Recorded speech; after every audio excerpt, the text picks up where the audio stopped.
Crazy people. The Covington High School student who was the center of a confrontation with a Native American activist back in January is again going after the media. Fresh off the heels of a lawsuit filed last month against the Washington Post, the high schooler is now planning to sue CNN for more than $250 million. Here's his lawyer. CNN was probably more vicious in its direct attacks on Nicholas than the Washington Post. Nicholas Salmon did absolutely nothing wrong. CNN couldn't resist the idea that here's a guy with a young boy with a Make America Great Again cap on.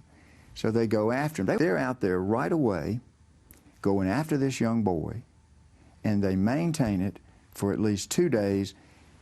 Why didn't they stop and just take an hour and look through the internet and find the truth and then report it? Maybe do that before you report the lies. Maybe do that before you report the lies. Greg, do they have a case, you think? I don't know if they have a case, but the lawsuit is necessary because CNN is incapable of learning.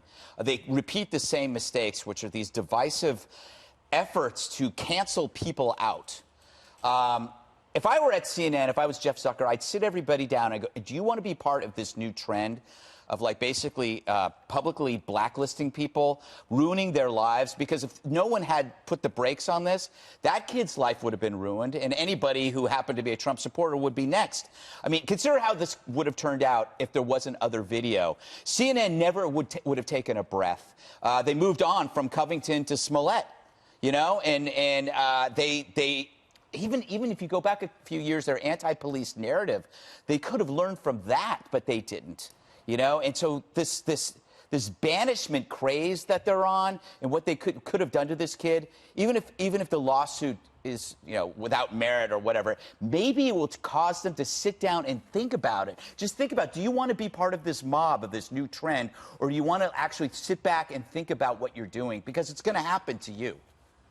Diana, you're shaking your head. I'm nodding. Yes, I'm agreeing. Because the Washington Post was also sued by the same group before, on behalf of the young man. And the Washington Post published an editorial, an editor's note, I should say, that said we shouldn't have done that. We should have done more reporting. And so they're trying to at least address this so that when it does go in front of the judge, and they might say there is no standing here. And I don't know. I'm with Greg. I don't know how it will turn out in court, but if they had not filed the lawsuit, nobody would be talking about this story. Exactly. Lawsuits drive coverage and news, and even if they don't get $250 million from CNN or Washington Post or whatever, putting it out there for all of us to talk about is worthwhile. And the money amounts are meant to send a message to media organizations, like your journalists shouldn't be belching bile on social media, part of the mob, when they don't even know it's true. In the lawsuit that was filed against the Washington Post, Jesse, it says that one of the reporters there who worked on the story later retweeted that shortened video, which basically told a story that was not true. Yeah, I'm sure Zucker sent out a few memos telling everybody to check themselves on social media, or else they're going to cost the company a fortune. I've made a few gaffes in my career, and CNN, you know what they do? They point fingers, and they laugh, and they mock. But you know what? At least I'm not responsible for a $250 million lawsuit by smearing a minor. You know what? You guys are, not me.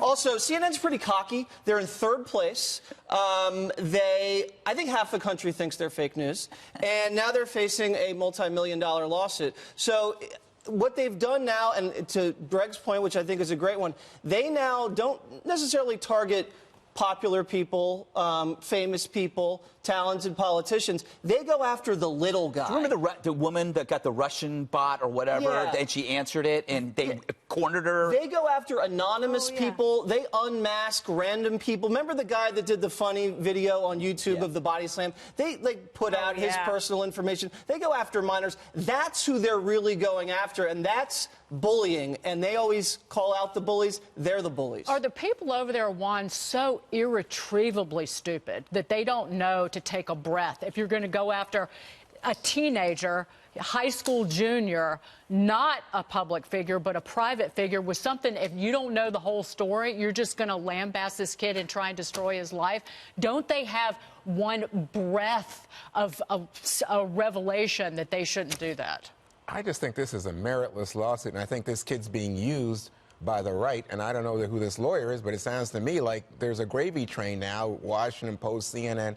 He's become a hero to people who associate this with any media injustice against the far right and against Trump supporters. But the key for me is this. I'm sorry, if CNN and all these news organizations did this to me and told a story about me and basically rained hellfire down on me and my family and all of my buddies in school, my backside would be pretty chapped, too, to the tune of, so far, $500 million. No, you wouldn't. I Oh, think, yeah, it would. I tell you what, I think if you felt that way, Dagan, you would say, I want this over, and I want people to know that they were wrong. But then, and so you'll get that, let me just give me a second. So here's the thing. They didn't create this tape. This tape came from somebody on the internet that the government still doesn't know exactly who they are, but they could have been the Russians, whatever. They're tied to Brazil. That's the source of this tape. And then in this social media age, when the tape gets out there, everybody says, have you seen this tape? And then you get people like CNN and the Washington Post reacting to No, they were spreading it, Greg. That was my tape. point. That we were, real quick, final word. No, I don't know. I just don't believe. I don't think they learn. They don't have any external. The only external breaks you're going to have are from people like Nick Sandmann. That's the only way. To the point. If you don't do this lawsuit, people stop talking about it and they move on to the next outrage.